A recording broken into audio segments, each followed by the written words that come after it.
Hello students, हमने अपनी lecture series में डिस्कस किए हैं अभी तक मैक्सवेल-बोल्ट्जमान स्पीड डिस्ट्रीब्यूशन लॉ.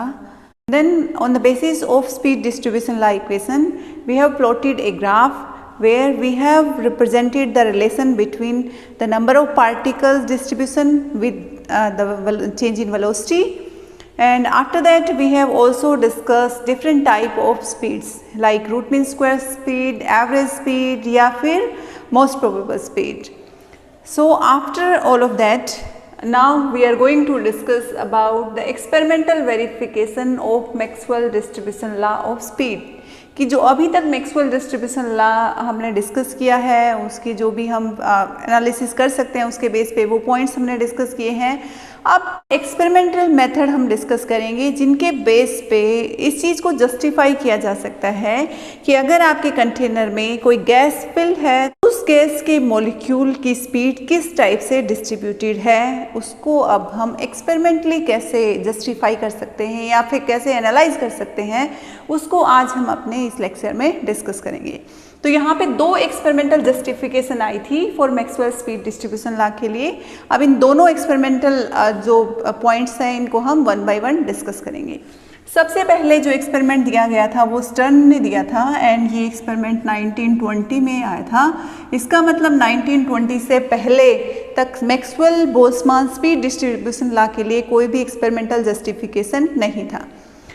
अब जो स्टर्न ने एक्सपेरिमेंट दिया था उसमें क्या किया गया, सबसे पहले यहाँ पे एक मटेरियल यूज़ किया गया सीजियम.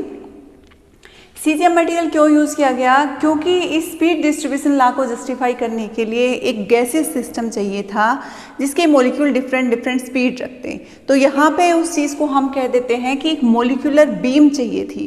अब ये मॉलिक्यूलर बीम क्या होती है इसको समझ लेते हैं. मॉलिक्यूलर बीम को कंसिडर करके चल रहे हैं कि beam of neutral molecules means molecule के पास कोई भी चार्ज नहीं होगा, न्यूट्रल मॉलिक्यूल्स होंगे, मूविंग इन वैक्यूम, वो जो स्पेस में मूव कर रहे हैं वहाँ पे वैक्यूम होना चाहिए, with thermal speed at A given temperature. तो मतलब क्या हुआ कि आपके पास एक मॉलिक्यूलर बीम है जिसमें गैसियस मॉलिक्यूल्स हैं. उन मॉलिक्यूल्स के पास ना तो कोई चार्ज होगा ना स्पेस में कहीं पे भी कोई एयर प्रेजेंट होगी जो उन पार्टिकल्स को मोशन करने में डिस्टर्ब करेगी. तो उस केस में जो पार्टिकल्स का मोशन है वो टोटली डिपेंड करेगा उनके टेम्परेचर पे और टेम्परेचर के अकॉर्डिंग उनकी स्पीड डिसाइड होगी. तो इस टाइप की अगर हम एक बीम लेके चलते हैं गैसियस सिस्टम की तो उसको हम यहाँ पे मॉलिक्यूलर बीम का नाम दे रहे हैं. एक और यहाँ पे एजम्पशन है कि जो मॉलिक्यूलर बीम है वो फ्री फ्रॉम कोलिजन रहेगी, कि आपके जो मॉलिक्यूलर बीम यहाँ पे लेके चलेंगे उसमें कोई भी कोलिजन नहीं होंगे. एक्चुअल में ऐसा नहीं होता बट इस चीज़ को कंसिडर किया गया था. तो अब इस मॉलिक्यूलर बीम को क्रिएट करने के लिए सोर्स यूज़ किया गया सीजियम. सीजियम इसलिए यूज़ किया गया कि सीजियम को इजीली वेपर फॉर्म में कन्वर्ट किया जा सकता है. तो सबसे पहले एक सीजियम सोर्स लिया गया. जैसे ही सीजियम को ओवन से हीट करते हैं मीन जैसे ही इसको थर्मल एनर्जी हम देते हैं, थर्मल एनर्जी देते ही सीजियम ऑलरेडी रूम टेम्परेचर पे हमारा लिक्विड फॉर्म में होता है तो इसकी वेपर्स बनना स्टार्ट हो जाएंगी जैसे ही हम यहाँ पे इसको हीटअप करेंगे. सीजियम का बॉइलिंग पॉइंट हमारा 670 डिग्री सेल्सियस के अबाउट होता है. तो इसको हीटअप किया, इसकी वेपर बन गई. अब इन वेपर्स को यहाँ से जो ये कंटेनर हम लेके चल रहे हैं इस कंटेनर में यहाँ पे एक ओ ओपनिंग है, इस ओ ओपनिंग से इन वेपर्स को यहाँ से एग्जिट किया. अब जो वेपर इस ओ ओपनिंग से एग्जिट हो रही हैं उनके पास ऑल पॉसिबल स्पीड्स होंगी और वो अपनी स्पीड के अकॉर्डिंग अपना पाथ चूज करेंगे. जिनके पास बहुत हायर स्पीड होगी वो स्ट्रेट चलेंगी, अदरवाइज जो हमारे रैंडम मोशन में है सारी वेपर्स तो कुछ डायरेक्शनल होंगी वो पैराबोलिक पाथ यूज़ करेंगे. तो इस टाइप से आपकी वेपर्स हैं ये अपर डायरेक्शन में या लोअर ये अपर हाफ पार्ट में या फिर लोअर हाफ पार्ट में यहाँ पे कुछ पैराबोलिक पाथ्स भी चूज़ करेंगे. तो इसका मतलब हमारे पास यहाँ पे मल्टी डायरेक्शनल वेपर हमें मिल रही है. इसको अगेन कंसंट्रेट करने के लिए एक और स्लिट यूज़ की गई यहाँ पे एस स्लिट और इस एस स्लिट से इन वेपर्स को पास किया गया. इसका मतलब ओनली इस ओपनिंग से ही आपकी वेपर जा सकती हैं, बाकी जो अपर एंड लोअर डायरेक्शन में वेपर होंगी इनको ब्लॉक कर दिया गया है. तो इसको सिर्फ इसलिए यूज़ किया गया ताकि हम एक कन्फाइंड बीम को आप आगे यहाँ पे स्क्रीन पे डाल सकें. अब जो फर्दर हमने यहाँ पे यूज़ किया है ये क्या है, एक टंगस्टन वायर है अब ये टंगस्टन वायर हमने लिया है क्यों? क्योंकि सीजियम है वो टंगस्टन से के साथ रिएक्ट करके इजीली आयोनाइज हो जाता है। तो यहाँ पे एक टंगस्टन वायर लिया गया एंड इस टंगस्टन वायर के सराउंडिंग में यहाँ पे एक सिलेंडर है जिसके ऊपर नेगेटिव चार्ज है। ठीक है, इस सिलेंडर को इमेज में नहीं दिखाया गया है यहाँ पे, बट इसके ऊपर एक सिलेंडर है जिसके पास नेगेटिव चार्ज है। और आपकी जो बीम है, जो आपकी स्लिट एस है एंड आपका जो टंगस्टन वायर सिलेंडर है, वो दोनों एक दूसरे के पैरेलल पोजीशन में है एंड इस प्लेन ऑफ पेपर के परपेंडिकुलर है। तो जैसे ही आपकी जो सीजियम की मॉलिक्यूलर बीम है स्लिट से पास हो यहाँ पे इस टंगस्टन वायर के पास पहुंचेगी, तो वो इस टंगस्टन वायर को अलग अलग पोजीशंस पे स्ट्राइक करेगी। अब इस टंगस्टन वायर को यहाँ पे हम कहें कि इस अपर पार्ट पे बीम स्ट्राइक नहीं कर पाएगी। क्यों? क्योंकि हम देख सकते हैं कि जो भी बीम यहाँ से हमारी स्लिट एस से पास हो रही है वो बीम हमारी ऑलमोस्ट लोअर डायरेक्शन में रहेगी या फिर स्ट्रेट रहेगी, अपर डायरेक्शन में हमारा फ्लो नहीं रहेगा। तो इस वजह से ये अपर हाफ पार्ट में तो कलेक्शन नहीं होगा, बट अब जो लोअर हाफ पार्ट में या फिर स्ट्रेट पोजीशन पे कलेक्शन होगा वो किस चीज़ पे डिपेंड करेगा? वो डिपेंड करेगा जो मॉलिक्यूलर बीम आ रही है, जो मॉलिक्यूल्स आ रहे हैं उनकी स्पीड पे। अब जिन मॉलिक्यूल्स की फास्ट स्पीड है वो मॉलिक्यूल्स आपके डायरेक्ट ए पॉइंट पे जाके स्ट्राइक कर जाएंगे। जिन मॉलिक्यूल की स्पीड कुछ कम है वो ए पॉइंट से थोड़ा डाउनवर्ड डायरेक्शन में यहाँ पे स्ट्राइक करेंगे। जिन मॉलिक्यूल्स की और स्लो स्पीड है वो ए पॉइंट से और डाउनवर्ड डायरेक्शन में यहाँ पे स्ट्राइक करेंगे। इसका मतलब है ये जो डाउनवर्ड डायरेक्शन में पोजीशन मॉलिक्यूल्स की जो शिफ्ट होती जा रही है वो किस पे डिपेंड कर रही है? That will depends on the speed of molecules, जो कि सीजियम के मॉलिक्यूल यहाँ से आ रहे हैं उन पे। अब जो मॉलिक्यूल यहाँ पे स्ट्राइक किया उस मॉलिक्यूल ने टंगस्टन के साथ रिएक्ट करके वो आयनाइज हो गया। आयनाइज हो गया तो हमारा यहाँ पे चारों तरफ क्या है? नेगेटिव चार्ज सिलेंडर है। नेगेटिव चार्ज सिलेंडर है तो जैसे ही यहाँ पे मॉलिक्यूल आयनाइज हुआ वो इस सिलेंडर के पास यहाँ पे कलेक्ट हो जाएगा। क्यों? क्योंकि सिलेंडर के पास नेगेटिव चार्ज है तो नेगेटिव चार्ज उस आयनाइज्ड जो मॉलिक्यूल है उसको कलेक्ट कर लेगा। अब यहाँ पे एक मॉलिक्यूल कलेक्ट हुआ, उसके करस्पॉन्डिंग कुछ करंट जनरेट होगा। तो इसका मतलब क्या है कि जितने नंबर ऑफ मॉलिक्यूल सिलेंडर के ऊपर कलेक्ट होंगे उतना ही करंट जनरेट होगा। तो ये जो करंट यहाँ पे जनरेट हो रहा है उसकी वजह से हम जो मॉलिक्यूल सिलेंडर के ऊपर कलेक्ट हो रहे हैं उनकी काउंटिंग कर सकते हैं। तो एक पॉइंट तो यहाँ पे रहा कि हमने मॉलिक्यूल्स की काउंटिंग की, that will depends on the current generated on this cylinder. Second point क्या है कि जो मॉलिक्यूल की काउंटिंग हमने की है that will depend on the position from this central point. क्यों? क्योंकि इस सेंट्रल पॉइंट पे जो हाईएस्ट स्पीड के मॉलिक्यूल है वो कलेक्ट होंगे। उसके बाद जैसे जैसे मॉलिक्यूल की स्पीड, सीजियम की मॉलिक्यूल है, ऑल पॉसिबल स्पीड्स हैं उनके पास, तो इसका मतलब है जो हाईएस्ट स्पीड के मॉलिक्यूल है वो यहाँ पे कलेक्ट हुए। उसके बाद जो स्पीड डिक्रीज करती गई मॉलिक्यूल की वो आपके लोअर साइड में कलेक्ट होते चले गए। तो इस सिलेंडर पे जो मॉलिक्यूल्स का कलेक्शन है वो कलेक्शन इस पोजीशन पे डिपेंड करेगा। तो अगर हम इस पोजीशन के साथ सिलेंडर पे मॉलिक्यूल्स की कलेक्शन को एनालाइज करें तो वो हमें एक्चुअल में सेम स्पीड डिस्ट्रीब्यूशन दे रहा है जो कि थ्योरेटिकली मैक्सवेल डिस्ट्रीब्यूशन लॉ से निकाला गया था। अब मैक्सवेल डिस्ट्रीब्यूशन लॉ से क्या ऑब्जर्वेशन थी हमारी कि अगर हम dn वर्सेस c के बीच में प्लॉट बनाए तो वो प्लॉट हमारा कुछ इस टाइप से होगा। ठीक है, तो इसका मतलब क्या हुआ कि ये जो मैक्सिमम स्पीड रखे हुए हैं हमारे पास, ये मैक्सिमम स्पीड रखे हुए हैं, ये हमारे पास कुछ इतने मॉलिक्यूल्स हैं। उसके बाद नेक्स्ट हम कोई भी जैसे यहाँ पे इसको डिवाइड कर लेते हैं, हम कहते हैं ओके ये हमारे पास C1 स्पीड है, ये हमारे पास C2 स्पीड है, ये हमारे पास C3 स्पीड है और हमारे पास क्या है C3 less than C2 less than C1। ठीक है, तो इसका मतलब C1 स्पीड रखे हुए हमारे पास इतने मॉलिक्यूल्स हैं, C2 स्पीड रखे हुए हमारे पास इतने मॉलिक्यूल्स हैं एंड जो भी C3 स्पीड हम लेके चल रहे हैं वो उसके में हमारे पास इतने मॉलिक्यूल्स हैं। तो डिफरेंट स्पीड्स के साथ हमारे पास डिफरेंट नंबर ऑफ मॉलिक्यूल्स आ रहे हैं। वही चीज़ हमारे पास यहाँ पे आएगी कि जो मॉलिक्यूल यहाँ पे हैं उनके पास मैक्सिमम स्पीड है। तो हम मान लेते हैं अगर C1 मैक्सिमम स्पीड है तो यहाँ पे इस पोजीशन पे जो मॉलिक्यूल कलेक्ट हुए हैं A के नियर बाय उनके पास मैक्सिमम स्पीड है। तो मैक्सिमम स्पीड वाले मॉलिक्यूल जितने नंबर ऑफ मॉलिक्यूल होंगे वो यहाँ पे कलेक्ट होंगे। उसके बाद सेकेंड C2 स्पीड कुछ कम है, मैं मान लेता हूँ A1 पॉइंट पे हमारे मॉलिक्यूल है जिनकी C2 स्पीड है। तो यहाँ पे इस पर्टिकुलर पॉइंट के आसपास जो मॉलिक्यूल हमारे कलेक्ट हो रहे हैं उनके पास C2 स्पीड है। तो C2 स्पीड के करस्पॉन्डिंग जो नंबर ऑफ मॉलिक्यूल मॉलिक्यूल्स की काउंटिंग है वो हमारी यहाँ पे कलेक्ट हो गई। इसी तरह C3 स्पीड के करस्पॉन्डिंग जो नंबर ऑफ मॉलिक्यूल्स है वो हमारे यहाँ पे इस पोजीशन पे कलेक्ट होंगे। तो जो पोजीशन की शिफ्टिंग है स्पीड के साथ साथ वो हमें ये स्पीड डिस्ट्रीब्यूशन ला देती है एंड वो हमें ऑलमोस्ट सिमिलर बिहेवियर अपीयर होता है जो कि हमारा थ्योरेटिकली मैक्सवेल बोल्ट्जमान थ्योरी से कैलकुलेट किया गया था। तो अब ये स्टर्न एक्सपेरिमेंट इस चीज़ को जस्टिफाई कर देता है कि जो स्पीड डिस्ट्रीब्यूशन ला है मैक्सवेल थ्योरी से जो स्पीड डिस्ट्रीब्यूशन ला निकाला गया था, डिराइव किया गया था, दैट इज़ करेक्ट। एक और एक्सपेरिमेंट आया था इससे थोड़ा सा मॉडिफाइड वर्जन में, क्योंकि यहाँ पे हम बात कर रहे हैं कि उनके बीच में कोई भी कोलिजन नहीं होगा।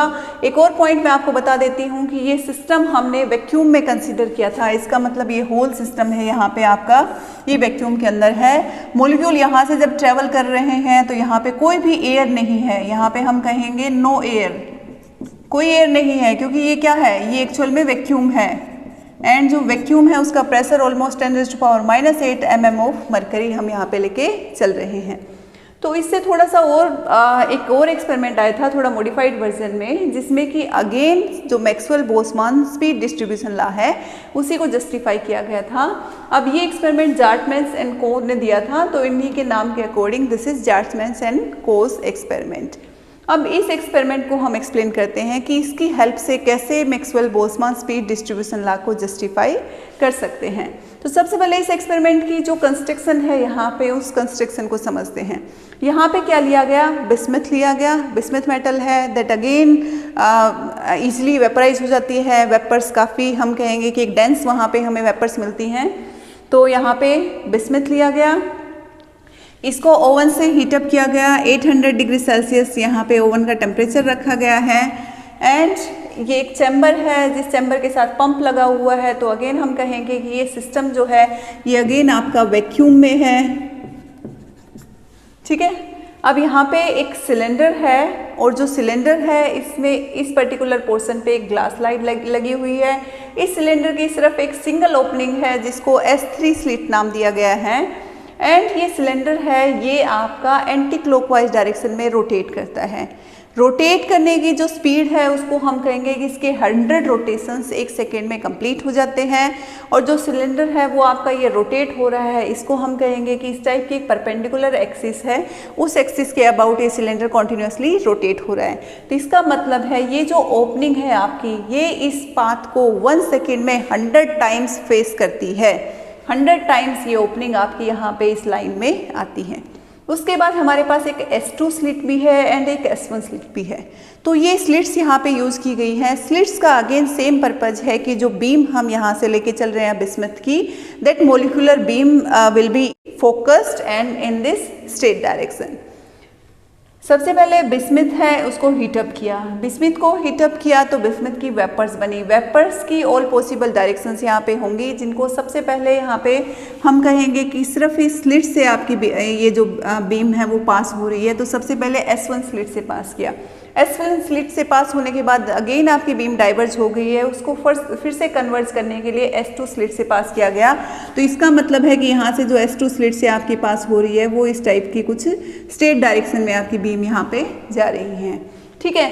अब जो ये स्ट्रेट बीम यहाँ पे गई वो स्ट्रेट बीम आपकी इस सिलेंडर में एंटर तभी करेगी जब आपका S3 जो होल है या फिर स्लिट है ये आपके S2 स्लिट के साथ एग्जैक्टली पैरेलल हो, ठीक है।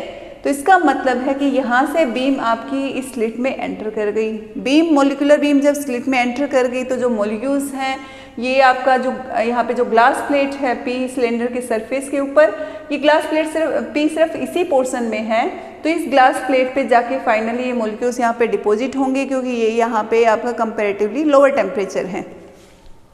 अब हम बात करते हैं कि आपकी जब ये ओपनिंग थी बीम यहाँ पे एंटर कर गई, बट ये जो सिलेंडर है ये कॉन्टिन्यूसली आपका रोटेशनल मोशन में है और ये रोटेशन की स्पीड आपकी 100 रोटेशन पर सेकेंड है।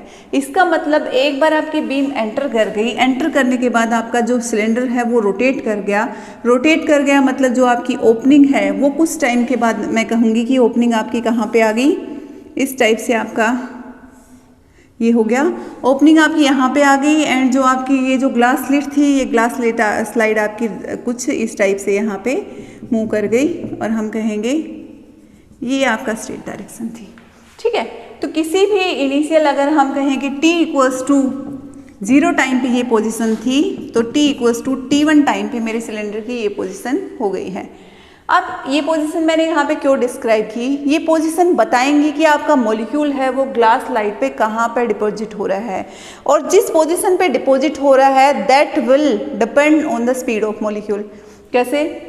जैसे ही मॉलिक्यूल यहाँ से एंटर करते हैं, एक बार मॉलिक्यूल जब इस सिलेंडर ड्रम के अंदर एंटर कर जाते हैं, जो हाईएस्ट स्पीड के मॉलिक्यूल होंगे वो मॉलिक्यूल आपके सबसे पहले इस ग्लास स्लाइड पे पहुँचेंगे। तो इसका मतलब है कि जो हाईएस्ट स्पीड के मॉलिक्यूल हैं वो स्ट्रेट पाथ में यहाँ पे जाके डिपॉजिट होंगे, लेकिन जो मॉलिक्यूल लोअर स्पीड रखे हुए हैं वो मॉलिक्यूल अभी पीछे होंगे। एंड जब तक वो मॉलिक्यूल इस सरफेस तक पहुँचेंगे तब तक आपका ये ड्रम है वो रोटेट कर चुका होगा और ग्लास स्लाइड की आपकी जो नेक्स्ट पोजीशन है वो यहाँ पे इस पाथ में आ चुकी होगी। इसका मतलब है कि वो जो फर्दर जो लोअर स्पीड के मॉलिक्यूल्स थे वो इस स्लाइड पे यहाँ पे अदर पोजीशंस पे जाके डिपॉजिट होंगे। तो इस ग्लास स्लाइड की जो ये पोजीशन हम कहते हैं, इधर अगर O पॉइंट है एंड P पॉइंट है, तो यहाँ से यहाँ तक जो मॉलिक्यूल्स के डिपोजिशन की वेरिएशन होगी वो कैसे होगी? सबसे हाईएस्ट स्पीड के मॉलिक्यूल आपके O पॉइंट के पास यहाँ पे डिपॉजिट होंगे, उसके बाद लोअर स्पीड के मॉलिक्यूल आपके नेक्स्ट इस पोजीशन पे, उससे लोअर स्पीड के इस पोजीशन पे, उससे लोअर स्पीड के इस पोजीशन से, क्योंकि जब तक ये मॉलिक्यूल आपके ऊपर पहुँच रहे हैं ये आपकी जो ग्लास स्लाइड है ये यहाँ पे रोटेट कर चुकी होगी। तो इनकी ये जो नेक्स्ट पोजीशन है ये स्ट्रेट पाथ में आ चुकी होंगी इस टाइप से। तो इसका मतलब कि जो ग्लास स्लाइड में मॉलिक्यूल्स डिपॉजिट हो रहे हैं वो अगेन हमें बताएंगे कि कितने नंबर ऑफ मॉलिक्यूल्स आपके इस बिस्मथ के मॉलिक्यूलर बीम की फॉर्म में आपके यहाँ पे पहुँचे। एंड सेकंड, जो मॉलिक्यूल डिपॉजिट हो रहे हैं उनकी पोजीशन के करस्पॉन्डिंग हमें पता लगेगा उनका स्पीड डिस्ट्रीब्यूशन। तो मैं अब अगर इस ग्लास स्लाइड को डिवाइड कर लेती हूँ अगेन 3 पार्ट में, ये O पोजीशन है, ये P पोजीशन है, मैं कह देती हूँ this is first position, this is second position and this is third position. तो जो फर्स्ट पोजीशन पे मॉलिक्यूल होंगे उनकी स्पीड हाईएस्ट होगी एंड जो थर्ड पोजीशन पे मॉलिक्यूल होंगे उनकी स्पीड लोवेस्ट होगी एंड जो सेकंड पोजीशन पे मॉलिक्यूल होंगे उनकी स्पीड इन बिटवीन होगी। तो इसका मतलब है मॉलिक्यूल्स की क्वांटिटी हम यहाँ पे इस ग्लास स्लाइड पे जो डिपॉजिट हो रहे हैं उसको हम माइक्रोफोटोमीटर से मेजर कर सकते हैं।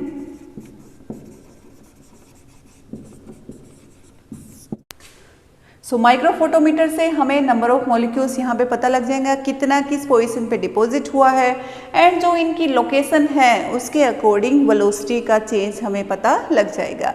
तो अगेन वेलोसिटी का change with respect to number of molecules हमें यहाँ पे ये स्पीड डिस्ट्रीब्यूशन ला देगा एंड जो अगेन मैच कर रहा है जो theoretical Maxwell Boltzmann speed distribution law था उससे। तो इसका मतलब है कि ये दोनों जो एक्सपेरिमेंट्स पिक्चर में आए थे जिन्होंने कि Maxwell Boltzmann speed distribution law को जस्टिफाई किया था, इन दोनों की ऑब्जर्वेशंस जो थ्योरेटिकल ऑब्जर्वेशन थी उसको मैच करती है। तो ये 2 इम्पोर्टेंट एक्सपेरिमेंटल मेथड हैं जिनकी हेल्प से Maxwell Boltzmann speed distribution law को जस्टिफाई किया जा सकता है।